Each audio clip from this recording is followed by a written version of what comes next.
Bon guys, je commence à avoir mal aux yeux à cause des lumières là, donc j'ai porté mes lunettes anti-lumière bleue parce que je regarde mon écran et j'ai la lumière et tout, donc je vais un peu protéger mes yeux dans cette vidéo. J'espère que ça sera pas trop bizarre pour vous de voir Chachou en mode binocle. Hey guys, j'espère que vous allez bien, moi ça va. Je suis productivo, je vous jure. Là, il est 1h du matin. Mais je filme et je filme et je filme. Donc, pour ceux qui me connaissent pas encore, je m'appelle Charline et je vous souhaite officiellement la bienvenue sur ma chaîne YouTube. Donc, guys, j'ai été un peu cruelle avec vous parce que j'ai coupé la vidéo au moment où ça devient encore de plus en plus intéressant. Mais avouez quand même que les 2 premières vidéos le sont aussi. En plus, franchement, j'ai réussi à interviewer un taleb. J'aurais même aimé interviewer un imam ou un fqih aussi, ou des voyantes, ou enfin bref, j'aurais aimé interviewer des gens qui sont calés dedans là pour qu'on ait encore plus de connaissances autour de tout ça. Mais bon, déjà il y en a un qui a voulu participer, c'est déjà bien. Et de toute façon, vous allez encore le revoir dans cette vidéo, ou en tout cas l'entendre, vu que il ne tenait pas à ce qu'on le voit. Ce que je comprends tout à fait, parce qu'il y a des gens qui peuvent être très méchants. Donc guys, dans cette vidéo, je vous retrouve pour vous raconter le témoignage d'une de mes abonnées sur ce qui est arrivé à elle ainsi que sa famille. Donc, prenez de quoi manger, installez-vous bien confortablement et nous allons commencer la vidéo.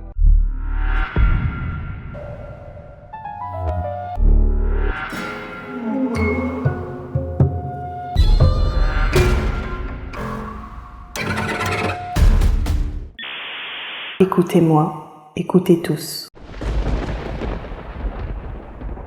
Ceci est le témoignage de Mimi, que je tiens d'ores et déjà à remercier d'avoir bien voulu nous confier ce qui est arrivé à elle ainsi qu'à sa famille. Donc maintenant, je vais m'incarner dans la peau de Mimi pour du coup vous raconter son témoignage. Et commençons. Ce témoignage qui s'est passé entre 2017 et 2018 se divise en 2 grandes parties, car il y a des passages en France et des passages en Algérie. Tout d'abord, toute ma famille et moi, nous vivons en France. Mais nous avons des résidences secondaires en Algérie où nous allons pendant les grandes vacances. 1 an s'est écoulé entre la première histoire et la seconde. La première histoire concerne ma mère. Un jour, ma mère a commencé à agir bizarrement à la maison. Elle ne voulait plus dormir avec mon père et elle était très sèche avec tout le monde à la maison. Elle criait tout le temps et parfois elle venait dans notre chambre à ma sœur et moi pour nous fixer longuement dans le noir pendant que nous étions en train de dormir. Ma mère a commencé à délaisser la prière et elle s'est mise à tous nous insulter sans raison valable, même mon père, jusqu'à ce qu'il ne vienne même plus à la maison, c'est-à-dire qu'il ne venait à la maison que pour dormir. Il dormait dans le salon, sur le canapé. Le reste du temps, il préférait rester dehors, car ça devenait de plus en plus invivable. Au début, on ne comprenait pas, on ne savait pas du tout ce qui lui arrivait. Pourquoi il y avait ce changement radical? Et on a tous conclu que c'était à cause du stress en Occident. Mais au bout de 3-4 mois, la situation s'était aggravée. Et ma mère ne rentrait même plus dans le salon. Elle restait enfermée dans sa chambre. Et du jour au lendemain, son comportement était de plus en plus grave. Elle a changé du tout au tout. C'était comme si ce n'était pas elle. Puis ma mère a commencé à avoir des plaques rouges apparaître sur tout son corps, sans aucune raison. Comme si elle était en train de faire une sorte d'allergie à quelque chose. C'était tellement bizarre que mon père s'était inquiété et a décidé de l'emmener à l'hôpital. Arrivé à l'hôpital, le médecin qui l'a ausculté était très choqué car il n'a jamais vu ça auparavant. Il n'a jamais vu ça de sa vie. Et je tiens à préciser qu'on était en France. C'était comme si elle était allergique à quelque chose, mais ces espèces de traces rouges changeaient au bout de 3-4 jours, 5 jours, ça se transformait en énormes bleus, des hématomes. Le médecin, il n'arrivait pas à trouver ce que c'était. Du coup, mon père a fait un peu le tour de tous les médecins de notre ville sans succès. Personne n'avait compris ce qui était en train d'arriver à notre mère. Au bout d'un mois, mon père a alors décidé d'en parler avec son frère. Et son frère lui a dit qu'il était préférable d'aller voir un imam pour être sûr, au moins on sera rassuré, et pour savoir ce qui lui arrivait. Au début, on avait pris un imam de notre ville. Et dès qu'il a commencé à réciter le Coran, ma mère s'était mise à se gratter de partout, à s'arracher les cheveux, à devenir complètement hystérique. Au bout d'un moment, sa voix était devenue très grave, très rauque, comme si c'était la voix d'un homme. C'était un djinn. L'imam l'a alors demandé qu'est-ce qu'il faisait là. Et le djinn n'arrêtait pas de lui dire de ne pas s'approcher de ma mère, car il comptait l'épouser, et que si l'imam insistait, il allait s'en prendre à toute sa famille, il allait le tuer. Mais l'imam a pris ses menaces à la légère. Et tous les jours, ma mère devait se rendre chez l'imam, mais elle pétait un câble à chaque fois. Elle ne voulait pas y aller. Parfois même, elle s'enfermait dans la salle de bain. Et mon père a dû la porter, l'emmener de force chez l'imam pour essayer de l'exorciser. Au bout de 3 mois, ma mère semblait être guérie, car selon l'imam, le djinn, il ne se manifestait plus, il n'apparaissait plus. Mais un soir, le djinn a rendu visite à l'imam dans ses rêves. Il l'a pris par la gorge et l'a menacé. Il lui a dit que s'il réessayait ce qu'il faisait, il allait s'en prendre à toute sa famille et il allait les tuer un par un. Le lendemain, pris de peur, l'imam a décidé d'appeler mon père et d'abandonner. Il voulait arrêter car il avait peur des représailles. Après ça, on a essayé de chercher un autre imam dans ma ville, mais c'était le même schéma qu'avec le premier. Donc on a commencé à chercher un imam plus puissant que ça. Et on en a trouvé un à Paris. Ma mère y était restée pendant 3 mois, car ma tante habitait là-bas. Et tous les jours, l'imam forçait ma mère à boire des litres et des litres d'eau purifiée avec le Coran, et à force de boire, elle vomissait. Elle vomissait noir, ou alors elle vomissait des poils. L'imam a alors conclu qu'elle avait mangé du suhour. Il restait avec ma mère tous les jours pour la purifier et faire sortir le djinn. Et c'était au bout du 3e mois qu'il avait réussi à faire sortir complètement le djinn de ma mère. Et ceci, malgré le fait qu'il rendait visite constamment à l'imam dans son rêve pour le menacer. Il a continué et il y est arrivé. Ma mère était possédée par le djinn et son dernier souffle, puisqu'à chaque fois que l'imam lisait le Coran pour l'exorciser, le djinn il mourait à petit feu en fait. Et le djinn avant de mourir, il a pleuré. Il a dit « Je vais mourir tout ça parce que j'étais amoureux d'elle, c'est pour ça qu'on me tue ». Et l'imam lui a dit qu'en fait, c'était juste un envoûtement, que rien de tout ça n'était réel. Mais le djinn ne l'a pas cru. Le djinn, en fait, il était persuadé qu'il était amoureux de la mère de Mimi. Et c'est comme ça que le djinn est mort. Et depuis ça, ma mère va mieux. Avant de te dire qui a fait ça à ma mère, je vais maintenant te raconter la 2e partie de l'histoire. Et cette fois-ci, ça se passe en Algérie. En 2018, pendant les vacances d'été, on était partis en Algérie. Car comme je te disais, ma famille avait une résidence là-bas. Ma grand-mère a sa maison là-bas aussi, même si elle habite aussi en France, et mes parents. Quand j'allais chez ma grand-mère, je ne me sentais pas bien. Je me sentais tout le temps oppressée, mais genre vraiment tout le temps oppressée. Je me sentais hyper mal. Je ne voulais jamais dormir là-bas, sauf que je n'avais pas le choix parce que c'était à 2 heures de route de la maison de mes parents. Au fond du couloir de la maison de ma grand-mère, il y avait une chambre. Et en face de cette chambre, il y avait une porte en fer qui était tout le temps fermée. C'était là, en fait, que ma grand-mère rangeait tous ses objets de valeur. L'or, les diamants, les choses sentimentales que ma grand-mère gardait précieusement. Et c'est pas n'importe qui peut y entrer. Pour moi, impossible d'aller au fond de ce couloir. Genre, je suis bloquée, quoi. Je ne pouvais pas y aller. Une petite voix me disait au fond de moi, danger, danger, il faut pas y aller. Les jours passent, je me sens de plus en plus mal, je me sens de plus en plus oppressée chez ma grand-mère. Et un beau matin, ma grand-mère a décidé de faire le grand ménage chez elle. Et vu qu'elle n'avait pas la force de faire tout ça toute seule, vu que la maison était très grande, ma mère et moi avions décidé de l'aider. Au début, tout se passait bien. De toute façon, comme d'habitude, j'évitais le fond du couloir. C'était ma mère qui s'en chargeait. Et ma grand-mère, quant à elle, elle se chargeait du coup de la porte en fer. Donc, de la salle qui se trouve derrière la porte en fer, qui est tout le temps fermée. Au bout d'un moment, on a entendu ma grand-mère crier. Et sans réfléchir, j'ai couru jusqu'à cette porte. Et quand ma mère et moi, on entre, on voit quoi? Ma grand-mère, par terre, et en face d'elle, la commode qu'elle était en train de tirer.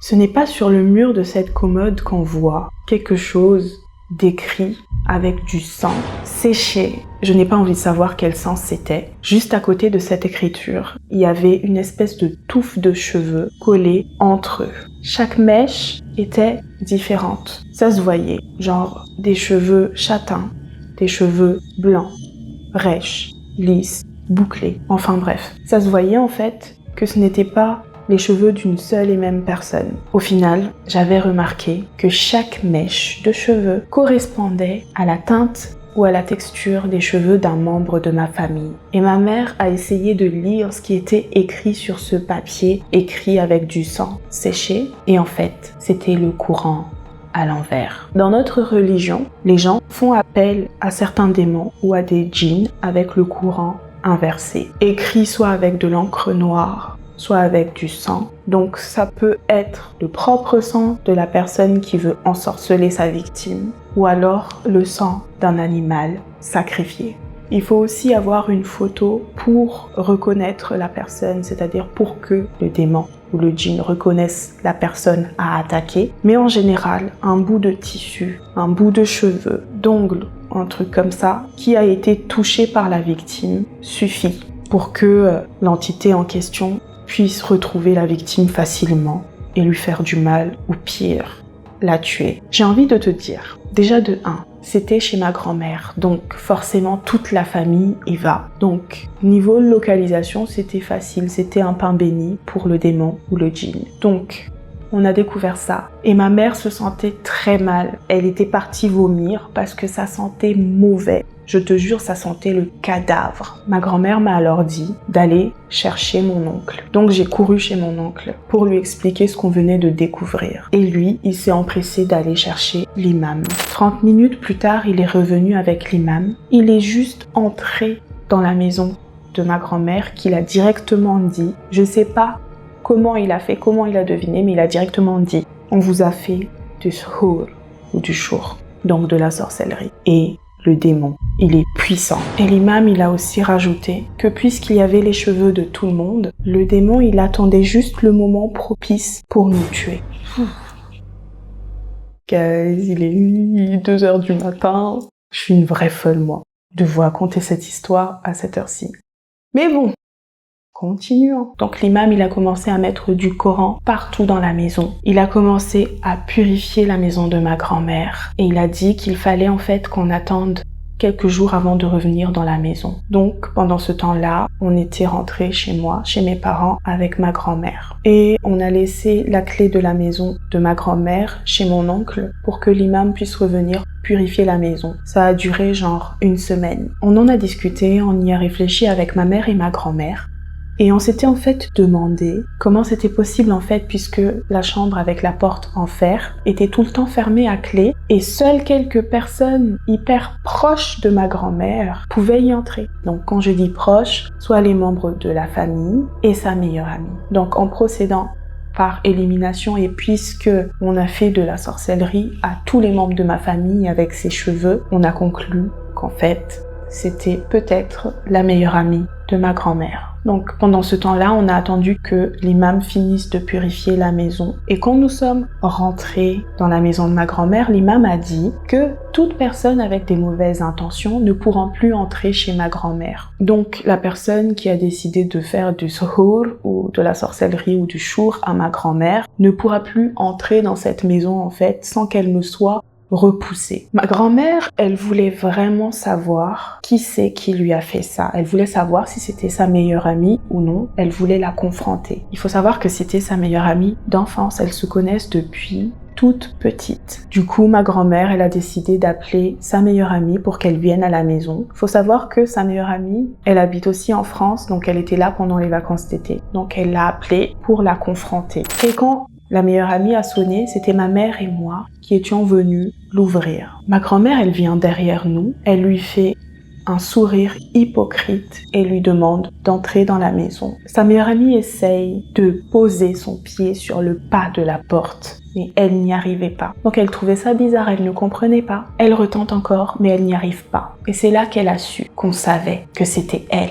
Il y avait les voisins de derrière qui regardaient par le balcon parce que ma grand-mère en fait leur a raconté ce qui s'était passé. Et de là, petit à petit, tous les hommes venaient. Ils s'étaient regroupés autour de l'ex-meilleure amie de ma grand-mère du coup. Et ils attendaient des explications. Elle a tout avoué du début jusqu'à la fin. Elle a dit qu'elle nous enviait, qu'elle nous jalousait et qu'elle ne nous souhaitait que du malheur. Et si c'était à refaire, elle allait le refaire. C'est vraiment une méchante personne quand même. T'es déjà prise sur le fait, tu dis ça? Bref, j'arrête de commenter, je continue. Je tiens juste à t'expliquer quelque chose. L'Algérie est un pays musulman. Et puisque c'est un pays musulman, les sorcières ou les personnes qui pactisent avec le diable, les démons, les djinns, sont soumis à la peine de mort. Et dans les villages algériens, quand tout se sait, les hommes vont frapper cette personne, qu'elle soit jeune, qu'elle soit vieille ou qu'elle soit malade. Donc elles vont être soumises à la vindicte populaire. Et je peux te dire, j'étais choquée de la violence de la scène. La copine criait qu'elle ne regrettait pas une seule seconde ce qu'elle avait fait. Et s'il fallait le refaire,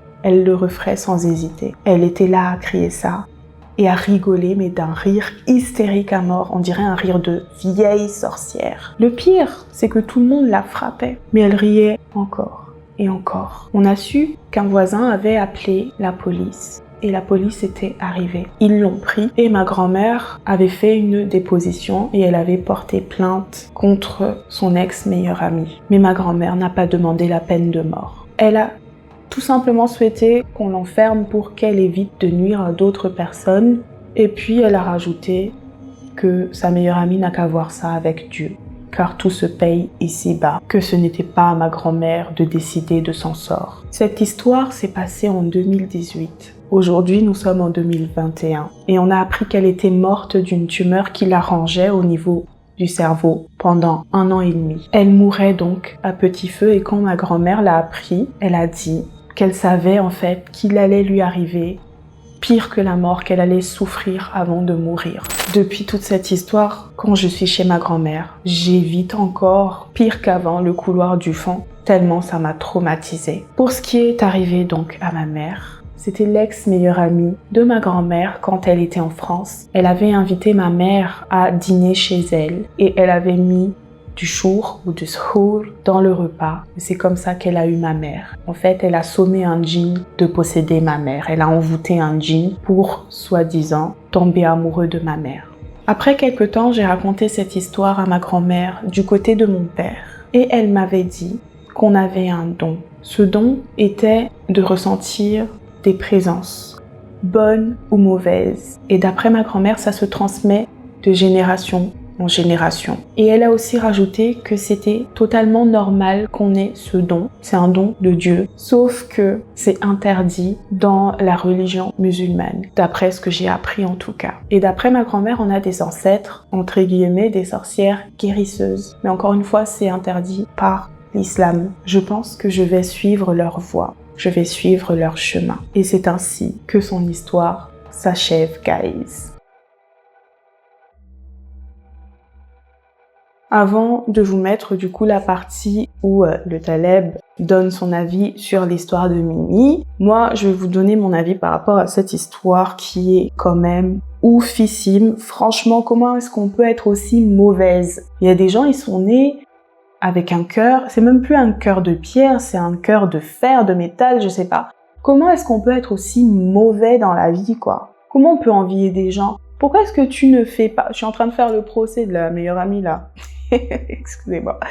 Mais je crois qu'elle, elle doit souffrir là où elle est maintenant. Hein. Je sais pas où elle est dans le purgatoire ou en enfer ou je sais pas, mais elle doit vraiment souffrir. Donc déjà, je suis contente que ta mère s'en est sortie. Je suis contente que vous en êtes tous sortis. Et franchement, faites attention à l'avenir. Sers-toi de ton don, dans le sens où, normalement, si c'est un don, ça fonctionne à l'intuition. Donc fais attention à toi, parce qu'on ne sait jamais, tu vois. Voilà quoi. Fais attention quand tu as de nouvelles connaissances, quand tu as quand tu te fais de nouvelles connaissances, il faut vraiment faire attention. Faites attention à ce que vous mangez. J'ai entendu dire apparemment que les éléments de sorcellerie comme ça au Maghreb, quand vous mettez du sel, apparemment ça annule le sort. Donc si vous êtes invité quelque part et que vous trouvez un peu bizarre en fait l'aliment et tout, demandez à mettre du sel. Si vous sentez, si vous goûtez que ça manque du sel, demandez du sel. Et si la personne elle insiste genre non mais ne mets pas et tout, tu vas gâcher le goût du repas, mettez du sel.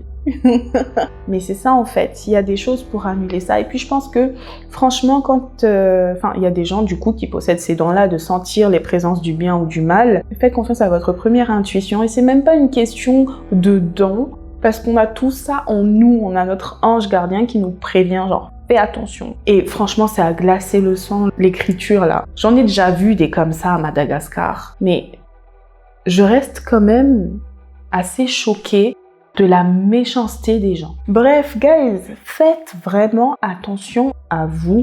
Fiez-vous à votre intuition parce que la première intuition est toujours la bonne. Moi, ça m'a sauvé des tas et des tas de fois parce que moi, franchement, j'y crois. Hein.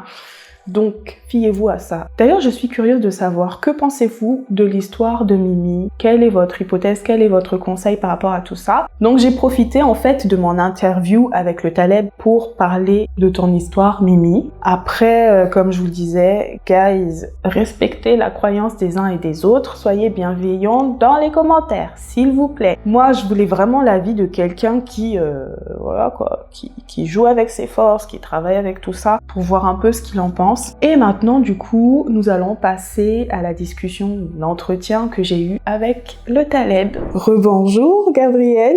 Bonjour. Alors, maintenant, on arrive du coup à la partie où je débriefe un peu de ce qui est arrivé à la personne qui témoigne. Et là, en l'occurrence, du coup, à la mère et à toute la famille. Et j'avais une première question, en fait, c'est quoi le courant à l'envers? Alors, je pense que ça a été une erreur de retranscription parce que le courant à l'envers, je sais pas. Par contre, je pense qu'elle a voulu dire le Coran à l'envers. Ah, d'accord, ok.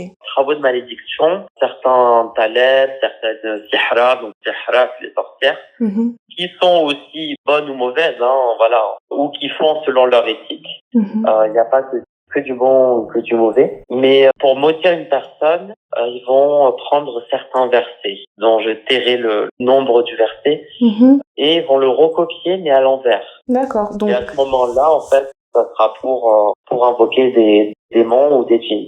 Waouh, il y a vraiment des gens, je suis désolée guys de dire, mais il y a des malades mentaux. C'est très dangereux. Et donc, elle parlait de sang et de mélange de mèches. C'est quel genre de sorcellerie ça? On est dans la sorcellerie de malédiction. De toute manière, dès que le rituel demande du sang, c'est forcément de la malédiction. Selon, bien sûr, la sorcellerie berbère que je pratique, à Mazir. Après, il y a une forme de rituel qui exige du sang, mais ça, c'est plus un rituel musulman islamique, c'est-à-dire le rituel de l'abattage, le sacrifice rituel, on va dire, où quand on a une bonne nouvelle dans notre vie, ou quand on a des bénédictions de Dieu qui descendent sur nous, ou sur notre famille, etc., on égorge un mouton, on égorge un poulet, ou tutti quanti, pour le redistribuer après aux pauvres. Oui, on a la même chose à Madagascar. Par exemple, quand on a une nouvelle maison, on égorge un mouton, ou ce genre de choses. Alors, au Maghreb, ça se fait moins. Je sais qu'en Iran, ça se fait beaucoup quand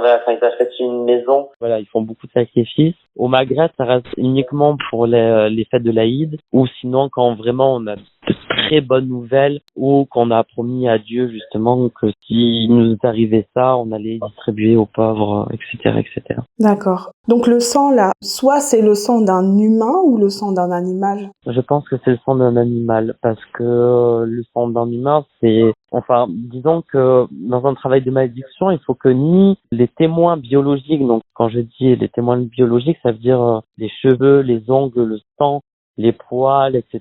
Ni du taleb, ni de celle ou celui qui a commandé ça au taleb ou à la sorcière. Voilà, ni est dans cette malédiction. Souvent, on retrouve beaucoup de sang d'animaux.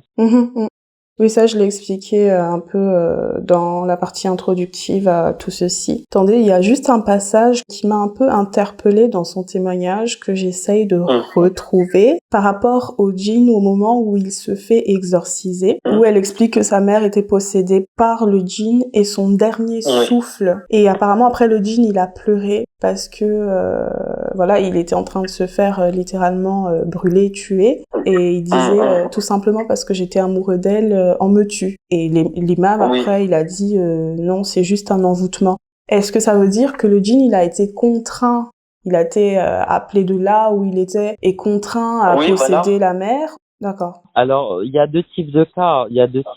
Après, j'étais pas à ce moment-là avec sa mère, mais en général, il y a deux types de cas de djinn amoureux. C'est un djinn qui va être forcé et obligé à aller voir la personne qui est visée et lui faire l'amour, la regarder quand elle se déshabille ou quand il se déshabille. Et après, il y a les djinns, tout simplement. Les djinns, je pense que vous avez dû l'expliquer, Charlie, dans votre vidéo. Les djinns sont partout et partout avec nous.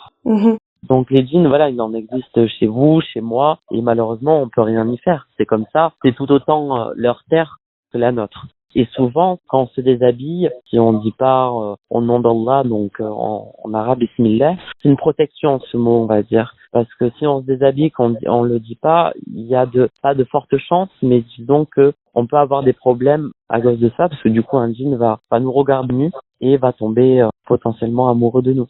Oula. Donc ça peut s'attraper soit parce que une personne vous en voulait et que du coup elle a commandé ça à un sorcière et tout est coincé, ou dans ces cas-là où c'est juste le djinn qui était dans la maison à ce moment-là et voilà qui a eu des vues sur vous et qui est tombé amoureux. Et en général, ils ne connaissent pas de demi-mesure. C'est en général c'est soit ils tombent amoureux, ils détestent quelqu'un, ils le détruisent. Il n'y a pas de demi-mesure chez les djinns. Waouh. Donc là, en fait, on l'a contraint et c'est pour ça qu'il était en train de pleurer. Oui, voilà. Et puis on l'a contraint surtout de quitter le corps. Oui. De quitter le corps. Donc ça, c'est des choses qu'il ne supporte pas. C'est hyper glauque. Vraiment, c'est flippant. Vous avez d'autres conseils à prodiguer, par exemple, ou d'expertise par rapport à ce cas qu'on a vu, ce témoignage, ou des conseils généraux? Ce que je veux dire, et je veux rassurer vraiment tout le monde, c'est que, parce que souvent, je le vois beaucoup dans la communauté musulmane, voilà, lui m'a jeté le mauvais œil, un tel m'a fait ci, un tel m'a fait ça. Et en général, on se retrouve avec des consultants et des consultantes qui n'ont rien. Alors, en fait, en général, le mauvais œil, c'est à part le mauvais œil, c'est vrai que c'est assez courant. Mais tout ce qui est les possessions de djinns, tout ce qui va être les djinns amoureux, tout ce qui va être la sorcellerie, c'est pas souvent.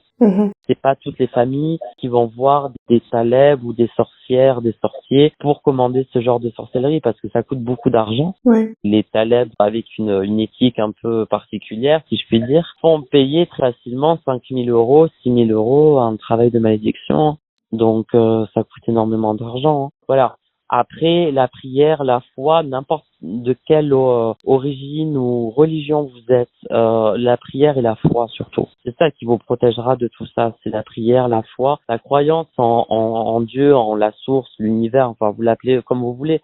Pour moi, ça reste toujours la même entité. Voilà. C'est ça qui sauvera véritablement. Nous, on est là, les talebs et surtout les exorcistes, etc., pour juste vous enlever le plus gros travail. Mais je vous le dis souvent, c'est après à vous, dans votre quotidien, d'instaurer des rythmes spirituels chez vous. Donc voilà, des prières, des louanges, des invocations, etc., etc. Oui, c'est véridique. J'ai rien à ajouter. C'était tellement complet et si bien dit. Écoutez, merci beaucoup de vos conseils et puis franchement merci à Mimi d'avoir partagé aussi le témoignage et contente que toute la famille va bien. C'est important et en espérant qu'ils vont se protéger pour l'avenir. Et ce fut un plaisir d'avoir conversé avec vous, Gabriel, et j'espère vous retrouver le temps d'un autre vidéo, peut-être un jour, si ça plaît. Et si vous avez le temps. Avec grand plaisir, oui.